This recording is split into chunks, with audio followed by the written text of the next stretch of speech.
Hey friends, welcome back to Passports, Profits, and Pixie Dust. My name is Lindsay Dollinger, and I'm excited for our topic today. I based this episode actually off of a Facebook post that I just made that's gone pretty viral. You might have seen it if you follow me on Facebook. And it's a little different vibe, but it's something that's been on my heart for a while. And before we get started, let me just say this. This is not a venting session. This is not me complaining. This is not me saying everyone in the travel industry is this way. Because honestly, I've met some really incredible people in this business. Some of my closest friends and mentors and collaborators have come from the travel agent world, travel advisor world, travel world in general. But I do want to talk about this because, especially for newer advisors, I feel like you need to be prepared. And so I'm going to give you some tips to help yourself with this. And maybe not even for newer advisors, because like I said, I've been an advisor for, oh my gosh, almost 7 years next month. And this still affects me and I still notice it. So depending on the type of person you are, or, how much you pay attention, how many Facebook groups you're in, all these different things, like this might have come up for you. And that's that not everyone is going to be supportive of your growth. Not everyone is going to share what they know with you. Not everyone is going to celebrate your success. And if you're not prepared for that reality, it can really throw you off. And I'm just with those things really in general too. Like your friends and your family, we could do a whole nother episode on what happens when your friends and your family and your closest people that you thought were going to be supportive of your business aren't, or when they sabotage it in ways that you weren't expecting. I actually had that with who was my best friend at the time, very much. And it wasn't with my travel business. It was with my clothing business. I had a clothing boutique this was years ago at this point, almost 10 years ago. And really got in my head about my business growth. And so I kind of have learned along the way that it's important to be able to compartmentalize those relationships, like reminding yourself that your best friend doesn't necessarily always have to understand what's going on in your business, doesn't always have to, know when you're talking about the Facebook algorithm. Like my friend didn't know that at all. And that when you find those people that do understand and do cheer you on, like keep them close, because those are really, really special, awesome people to have in your life. Okay, so that aside, we're going to talk now specifically in the industry itself, okay? And this came up for me. Honestly, I have noticed it for a really long time. If you did not know, my first host agency that I was in is one that a lot of people consider an MLM, although it technically is not. It works with an MLM, but you don't have to be in the MLM, which I was not for the majority of the time. I was just a travel advisor, travel agent. And I started noticing. So at first, I didn't really do much in the industry as a whole. Like I really kind of just stuck in my team pages, in the supplier groups that were for my agency that I found, because that company is a massive host agency. So I didn't really feel like I needed to or have the time to, or honestly, I just really wasn't educated that there were other, like there was big travel things going on, that there was ASTA, that there was River Cruise, that there was Cruise Worlds, CLIA events. Like I would see them, but I was just kind of like, oh, that's not really something that I have to do or need to do or whatever. So let me preface by saying that, because as I started wanting to do more of those things that were industry wide, I started hearing and seeing, especially on social media, but then I started hearing it in podcasts, the negativity toward the companies that are considered, or that they are MLMs. So like I said, a lot of people consider my former company an MLM, but it actually is not. And I mean, negativity to the fact that, I would try to join Facebook groups. So like travel agents selling fill in the blank destination, selling, a country name or something like that. And it would literally say in the group rules, like what, or the questions, what host agency are you with? If you're in one of these, da, da, da, da, or if you're in an MLM, we won't let you in. And that was my first one where I'm like, that's really crappy, because what do you think I'm going to do? And I'm sure there are people who quote unquote ruin this for other people, where they go in and their intention is, trying to recruit people to their team or whatever. But Also, everyone in that group should already be a travel agent. So if they're happy with their host agency, why are we worried about them switching host agencies? But that was my first, like, I guess, experience of this industry being difficult to break into for some people. And like I said, I was with them for 6 years, and I treated my business like a business. I didn't do anything shady. Like and so me not having access to some of those things was actually one of the reasons that kept me small and kept me in that agency for so long, because I'm like, I don't want to be necessarily in these groups that, so I canceled all my like requests to join them, because I'm like, I don't want to follow you. I don't want to learn from you. I don't want to, if you're going to treat people that way anyway. So that's a different perspective. Like I said, I do understand where some of the negativity comes along, because, a lot of people maybe are just getting people signed up, just for the purpose of getting them signed up. And I understand where you think maybe that could be a bad rap in the agency world. However, I do want to remind you that for MLMs and network marketing in general, for the majority of those people, that's a stepping stone into entrepreneurship, into taking a business and growing something more seriously for the people who are serious about it. Because you can get tire kickers. Like I have known friends who joined, a Disney specific agency, for example, and they ended up not working in his business either. Right. So it doesn't, like, I don't know. Anyway, so that's where this first kind of got on my radar. Then I started hearing it specifically toward MLMs in different podcasts, different interviews I would hear with different people. And I was always very, I don't know, the grateful is not the word, but very much respected the people, especially the big name people who would be on podcasts, CEOs, maybe even of other host agencies, but of suppliers or different things that would come on, and they would say, like, no, we like people in the MLM space. Like, again, that's a stepping stone usually to a more serious business down the road, kind of low barrier to entry. And so, we like our MLM people or whatever. So I was like, okay, not everyone thinks this way. This is nice.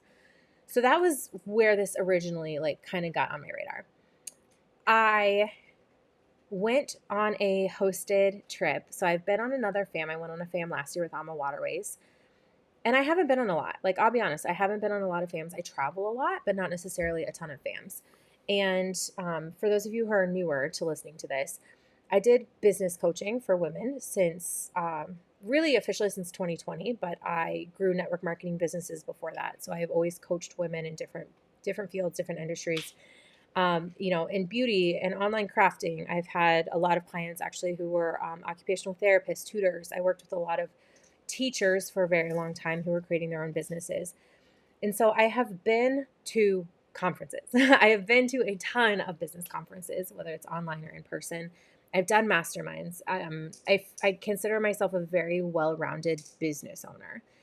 So I'm in a ton. This is actually kind of embarrassing, but I don't know if you have the new Facebook Forums app. I downloaded that a couple weeks ago, and it says I'm in over 5,000 Facebook groups. I'm in a lot of Facebook groups, right? So, and obviously I'm not in all those all the time, right? But I'm a member of over 5,000 groups. So I've got a lot of interest. And so I have met a lot of people in a lot of businesses over the years. Let's just put it that way. All of that to say, well, let me back up before I go into the fam group. I had noticed probably about a year and a half ago, when I started the process of transitioning from my old host to my new host, who is not in any way affiliated with anything. Everyone says they're great, like they have a very good reputation, not anything to do with MLM at all. And so I started getting into even more Facebook groups. Some of these Facebook groups that had put like the no MLM people, right? Some of these groups even have adjectives in the title. I'm trying to do this in a way that is not obvious, that makes you think that they are welcoming, right? So I would get in them and start seeing and start noticing posts that, and yes, there was some MLM bashing, but this whole thing's not about MLM, but things like, I have XYZ client, or I have this situation, what should I do, or blah, blah, blah. And then the comments underneath would be like, well, haven't you done the training? Or, don't you have a good person to talk to? Okay, friends, comments like those are not helpful. Now, if you want to say you can find this answer in, the Virgin Voyages training, da da da da, this is what I would do in that situation, that would be a helpful answer, right? If you don't have time to provide a helpful answer, like, let's just not do it, right?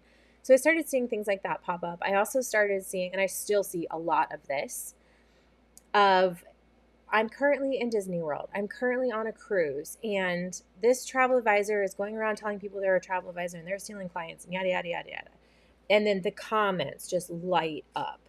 And the majority of them are like, I'm so sick of this. And you need to turn this person into their BDM, and you need to do this, and blah, blah, blah, blah, blah.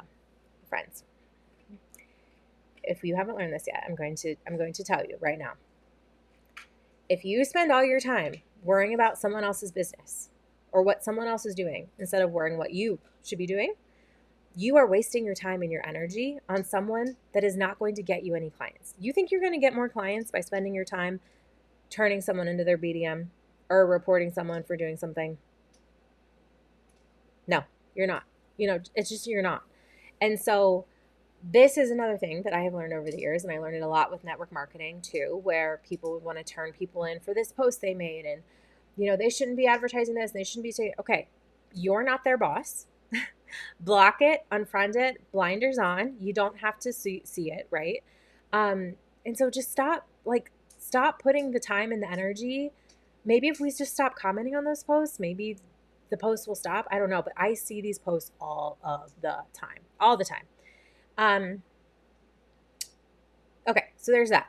So we're still going into where this episode's coming from, right? I got two more short stories for you. So I went on my hosted trip to Mexico early June. And I'm sure part of my awareness of this was to the fact that I finished school on June 1st. It was my last day of school. I, at that point, was still living in my dad's house, taking care of him post-fall, him and my sister. So my poor sister had to stay home with him for a whole week and take care of him and the dogs and the animals and everything while I was in Mexico and Honduras. And I think I just had really high expectations for this event. So part of that is on me too. I always think it is better to go into things with a little bit lower expectations than higher. But without going into a ton of detail, for the Mexico portion, I was pretty miserable most of the time. Like, I actually hopped on a call. One of my friends does a coffee hour chat in his business community, and it's someone that has coached me on and off throughout the years. We work together closely. He's a board member in my nonprofit, Kathy's Magical Memories. So I actually went outside of the hosted buyer lunchroom, and I joined that call, and I was in tears. I was just like, I can't handle this energy. Like, I have never been around this sort of thing in my life, and I had seen it online, and it just was extremely overwhelming. So the things about it that were overwhelming was just negativity. And there were certain people who were definitely more negative than others. And not everyone was like this. Like, I don't want, if you're listening to this and you're like, girl, I talked to you at that event and we did, no. But in general, the vibe was a lot more negative from the travel advisors that I met, in that we were complaining, we were putting things down, and not even that, but it just felt like everyone was trying to one up each other. Like, I don't think I talked about a single trip I had been on, a single client I had ever booked. I don't think I shared anything about my business with anyone. And those are the sorts of conversations, I guess, that I was expecting to have. And I do think a part of this too is that I think there are a lot of people in this industry who they view themselves as a travel agent who books travel, not as a travel business owner who cares about the other business aspects of it. And I think that's actually one of the biggest things that is holding back a lot of people from really exploding and growing in their business, is not paying attention to some of those business type things that like other industries are talking about. And maybe that comes from me being in the coaching field and the marketing field for so long, but like no one was sharing about marketing. Like, I had to ask people, like, what platforms are you using? What's working for you? Blah, blah, blah. How many follow, a lot of people didn't have email lists, or if they did, no one really shared about it. Like, it wasn't the sort of conversations, I guess, that I was expecting to have. It was more like, I'm going to one up you with the amount of places that I have traveled to, or the amount of fam trips I have been on. And things like that. And oh my gosh, you haven't been to that country? I've been like 6 times. That's not the vibe, right? That's not the vibe. Like I feel like I have a lot to share. Like I have a lot that I really, really wanted to share and have these conversations with people to like up level our businesses. And that just was not it. So I think that was the piece. I guess maybe not that there were definitely a couple of people that were extremely negative. I guess that was the piece of the relationship building and of what I was hoping to get away from that conference that wasn't there. So it wasn't necessarily like all negativity. But there was a lot of cattiness, and there was a lot of things that I heard about, were told stories about people who were there or experiences that they had had with them on past trips where like, and I witnessed someone do this on our trip where they got paid, like they got the flight to a country and then didn't go on the fam trip. Like, so the company paid for this person's flight. They went off and did their own thing and then paid for their own flight home. And I'm just like, to me, this is so crappy. Like, I can't ever even imagine, like, I would never have had the Honduran tourism board pay for my flight, go off and do my own thing, and then fly home. Like, that would never even cross my mind. And I literally witnessed this happen with someone. And they told me stories about how a different person on this same trip had done that, I think, twice in another country, like in 2 other countries. And I mean, my mind was just blown. Mine just blown. And maybe this happens. Like, maybe this is like something that, anyway, we're getting a little off task. So that was that. What was the other story I was going to tell with that? Oh, so then all of this post came up yesterday because I'm in the car. I'm listening to another podcast. It's a podcast put on by like a travel, I'm trying to say it without giving it away, like a company who educates travel agents, works very closely with travel agents. And they had on an advisor who was talking about building your niche. Okay. Which is a pretty hot topic. Like everyone talks about building your niche and different things, right? So this woman was specifically, and she had a very specific niche, one that like I would never build because I don't do that thing. So it was a niche built around a hobby. So she's like, basically, I booked this trip and this is, this is how I did it. And like, not this is how I did it, but I had to call companies, and a lot of hotels thought that they were ready to set this hobby up, but they actually weren't because they didn't have enough of XYZ. That's where I stepped in, and like, this is what makes me an expert. Okay, great. So then the host at the end of the podcast, this is like 3 minutes left. So if you turned the episode off early, you did not catch this. The last question he asked was, okay, so if someone new is listening to this, and it might be worded a little different, but this is the gist. If someone new is listening to this and they, have a hobby like this, or they've been really thinking about niching down in a specific area, what would you recommend them to do? Like, what kind of words of advice would you give them? And I kid you not, this woman says, well, my advice is what not to do, and that is don't call me. She says, don't call me. Don't ask me to share my secrets because I'm not sharing them. I mean, I might share them with people that I know, but I'm not just sharing them with people that I don't know. So my advice is don't call me. Like, figure it out on your own. I was like, oh my gosh, that right there sums up literally what I have been seeing. And it's not everyone. It's not like, it's not everyone. But I have never seen or heard an answer like that in any other podcast, any other industry, anything in my life. And I'm sure it happens, but I had not. And I might immediately. And I listened to his, and he was like, oh, and it didn't faze him. He was like, yeah, I mean, you just got to put yourself out there and try and do it. And then he like wrapped up the episode because it was time to wrap it up anyway. And I removed my download of that show. And I'm like, I might email him actually and tell him how put back I was by that statement. And me as a podcast host, if my guest had said that, I either would have edited that out and not even asked that question. I would have just ended the episode before that. Or I wouldn't have even aired that episode because that kind of energy gives me the ick. Like, this woman really did not give any value then besides like, I'm going to toot my own horn and tell you all these awesome things that I'm not saying that we got to give away everything to people. Okay. We don't have to give away every little thing if you don't want to. If you don't feel comfortable doing that, that's fine. However, an answer like, just do it. Put yourself out there. Try and see what happens. Give yourself 90 days of marketing it and see if this is something, reach out to someone and see if they want to put a group together with you. Find people who share this hobby. And like, there were so many things that she could have done without behaving and responding to that answer that way. And that, I think, is the difference between like what I was kind of expecting and the reality sometimes of people that, well, we can't control them, right? But in this industry specifically that I have seen more. So that's the backstory.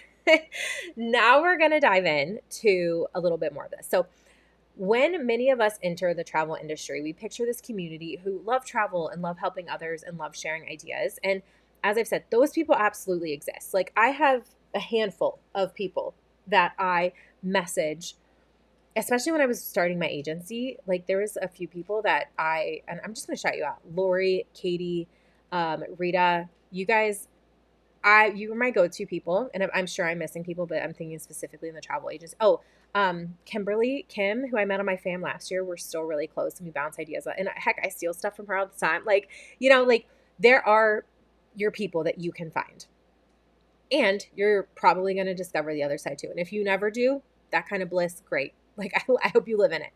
But there is a side where those people are more territorial. They guard information a little bit more. Questions might get met with sarcasm instead of support, and people might spend more energy worrying about what other people are doing than improving their own business, like I've already mentioned. So if you've experienced that, I want to let you know you're not alone. And more importantly, it doesn't mean you're in the wrong industry, and it doesn't mean our industry is bad. Like, I freaking love this industry, and I am really on a path now and like a mission to support other people in this who I know I'm not the only one who has felt this and who has seen this as well. I think a lot of this, truthfully, when it all comes down to it, comes down to mindset. There are generally two ways that people approach business. The first is abundance, and the second is scarcity. And you've probably seen that and heard that before, but stick with me. An abundance mindset says there are enough clients, there are enough opportunities. Someone else's success does not take away from mine. I can help someone and still win. A scarcity mindset says if they succeed, I lose. If I share my strategy, someone will steal it. If someone else grows, there's less available for me. And here's the thing. The travel agency or travel industry didn't invent the scarcity mindset. It's everywhere. I've seen it in education. I've seen it in entrepreneurship, direct sales, corporate environments, whatever. It's a people problem, not an industry problem. I think I see it a lot in this industry, though, because we're a lot of women. And there's a reason that people say that women can be difficult to work with. Okay. So one thing that fascinates me is when successful people refuse to even share basic encouragement. I already talked about that with the podcast. I'm not saying that you have to give away years of expertise for free. And I'm not talking about providing hours of consulting, or heck, there's a difference, between allowing someone some help and some guidance and allowing them to endlessly pick your brain or take your time. So that podcast where I shared with you that woman's answer, what a missed opportunity for her, really. Because you don't have to reveal every strategy and you don't have to hand over your business blueprint, but you can encourage people. You can tell them to start. You can tell them to do market research. You can tell them how to serve people well. You can tell them to be consistent. You can tell them it's possible, and those things cost you nothing. And here's what happens, friends. When we encourage and we help strengthen other advisors and agents in our industry, the rising tide lifts all ships, right? Like, we all get elevated. We all become better. If you're new, here's what I want you to remember. Do not mistake someone's unwillingness to help for evidence that you can't succeed. Some people will act like they've discovered a secret formula. Here's a secret. They haven't. Most successful businesses are built on remarkably simple principles: consistency, relationships, trust, follow-up, visibility, excellent service, putting in the time. There isn't some magical hidden vault of information that only the few chosen get access to. Success is usually much less glamorous than people want it to be. So let's get practical about how can we ignore this noise that I'm talking about, and what can you do when you encounter this negativity. First thing, stop looking for validation from everyone. This is a big lesson for me too, because not everyone has to approve of your business. Not everyone has to understand your goals. Not everyone has to support what you're building. Your job is not to convince anyone. Your job is to keep moving. The second thing is to curate your environment. Leave those Facebook groups that make you feel discouraged. Turn off the notifications. That's what I did first, is I turned off the notifications so that I just wasn't seeing them, but I could go in if I wanted to and search for, an answer to something, or maybe make a post if I needed to. Mute conversations. Okay, if your chats on Facebook, especially, or Instagram or whatever, are not already muted, what are you even doing with your life? I just have to say that. But mute conversations, especially group combos that drain your energy. Follow people who educate, encourage, and inspire you.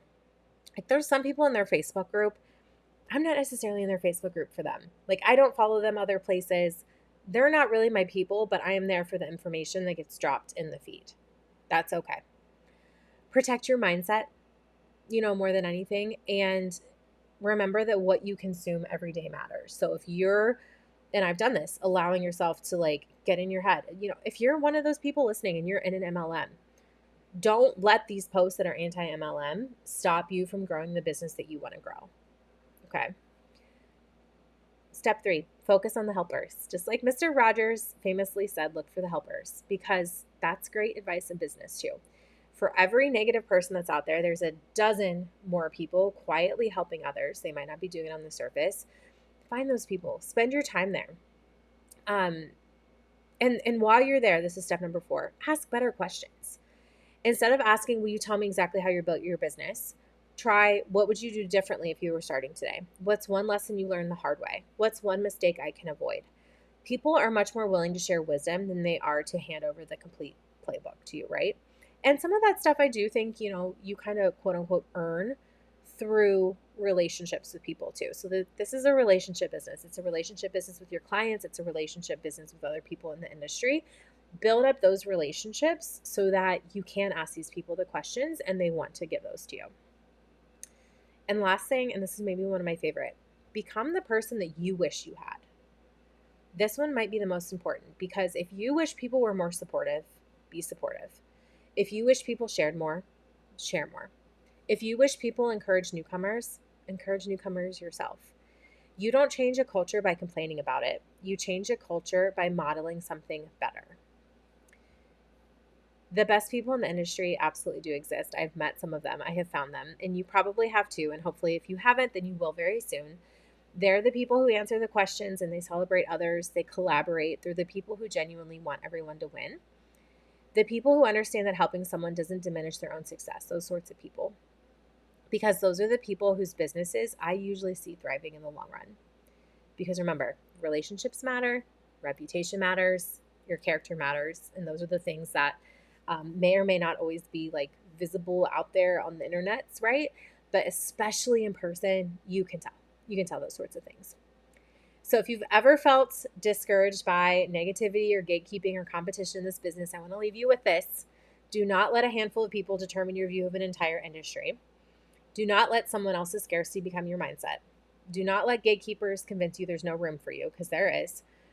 Don't be afraid to cry a little if you need to, like I did in Mexico. I cried, got it out, vented to, my friends who, had some words of wisdom for me, and to my sister, I would call her. You have those people to support you. They might not necessarily be in the room, but you can put your blinders on, right? You can put your blinders on. You can show up. You can remind yourself, like my sister kept saying, like, well, find the people who are good, find the people who you can ask the questions to. Try to learn as much and absorb as much as you possibly can from this experience. And I definitely did. Like, it was not all bad. I think, like I said, my expectations were just a little bit different going into that room than what things ended up being. And more than anything, I think I probably was disappointed. Keep learning, keep serving, keep showing up, keep finding your people. And hey, don't forget, like I have mentioned, you don't have to just be in travel groups. You are a business owner. You can find business groups, business communities, masterminds, memberships, different things like that outside of the travel industry. It's actually one of the things I talked about a lot before I niched this podcast into travel, because it was just kind of a general online business podcast. I grew a lot of my businesses in the past by taking ideas and modeling things off of what my friends were doing in other industries. So what was my friend doing in real estate? What was my friend doing in her Etsy store? What was my friend doing in her therapy business that I could somehow tweak and apply and learn from those other people? And I think that's kind of the beauty of how I built my business. I guess not everyone has to do things the same way, but I think having that really well-rounded approach and not just focusing on specifically travel is a really good strategy as well. Be the person who opens the door instead of guarding it, because that's how we build better businesses. That's how we build a better industry. So thanks for listening. If this episode helped you, or if you know someone who has encountered maybe some of those things that I have or is newer in the industry, please share this with them so that they can hear my stories, hear how I got through this, and then also listen to the advice, those 5 strategies that I gave you toward the end to really help you, almost like I said, keep the blinders on and stay really focused on what matters most, because when that happens, at the end of the day, that's how you build an amazing business. So go out there, friend, and create and own your magic. Talk soon.